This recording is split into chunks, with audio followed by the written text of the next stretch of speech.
Hello everyone, this is doctor Kavita, gynaecologist, Ketana hospital, Visakhapatnam. ఇప్పుడే ఒక laparoscopy surgery చేశాను. సో, ఈ లాప్రోస్కోపీ సర్జరీ పేషెంట్ హిస్టరీ ఏంటి అంటే, పేషెంట్‌కి ఆల్రెడీ ఒక బాబు ఉన్నాడు, 5 ఇయర్స్ ఏజ్. అండ్ ఇప్పుడు మళ్ళీ కన్సీవ్ అయ్యారు. సో, ప్రెగ్నెన్సీ వద్దు, డిస్కంటిన్యూ చేద్దామని అడ్వైస్ కోసం అప్రోచ్ అయ్యారు.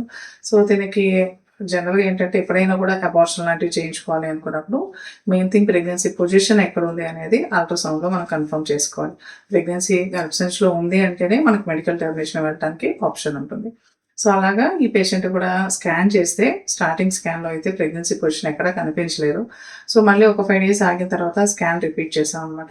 రిపీట్ చేస్తే యూట్రస్ పక్కన ట్యూబ్‌లో అంటే లైక్ లెఫ్ట్ సైడ్ ట్యూబ్‌లో చిన్న ప్రెగ్నెన్సీ సాక్ అంటే జెస్టేషన్ సాక్ లాంటిది కనపడుతున్నట్టు ఫీచర్స్ తెలుస్తా ఉన్నాయి. బట్ కాకపోతే ఏంటంటే వెరీ ఎర్లీ ప్రెగ్నెన్సీ కదా! రప్చర్ అవ్వలేదనమాట ఇంకా.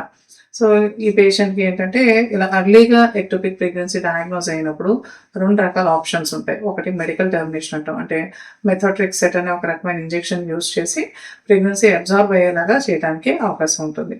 అండ్ సెకండ్ ప్రొసీజర్ ఏంటి అంటే ఏదైతే ప్రెగ్నెన్సీ వచ్చిందో ఆ ట్యూబ్‌ని మొత్తంగా రిమూవ్ చేయటం. సాల్పింగెక్టమీ అంటాం అనమాట. సో, ఆల్రెడీ దీనికి ఒక బేబీ ఉంది కాబట్టి మెడికల్‌గా ట్రీట్మెంట్ కోసం అయితే గనక బ్లడ్ టెస్టులు ఫ్రీక్వెంట్‌గా చేయించుకోవడము, రెగ్యులర్ ఫాలోఅప్స్ ఇలాంటివన్నీ కూడా ఒక్కోసారి ఒక 4-6 వీక్స్ వరకు అవసరం ఉంటుంటాయి. అందువల్ల వాళ్ళు మెడికల్ టెర్మినేషన్ కాకుండా సర్జరీ కోసమని ప్రిఫరెన్స్ ఇచ్చారు. సో, వాళ్ళ చాయిస్‌ని బేస్ చేసుకొని ఈరోజు లాప్రోస్కోపీ ద్వారా ఆ ట్యూబ్‌ని రిమూవ్ చేయడం జరిగింది.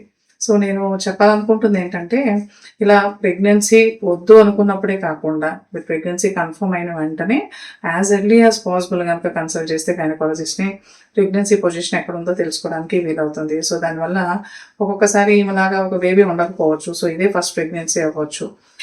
అలాంటప్పుడు ఏంటంటే, మీరు ఆ ట్యూబ్‌ని రిమూవ్ చేయకుండా మెడికల్‌గా ట్రీట్మెంట్ తీసుకొని ఆ ట్యూబ్‌ని సేవ్ చేసుకోవడానికి కూడా అవకాశం ఉంటుంది. I hope this information is useful to you. Share this information with your family and friends. Thank you.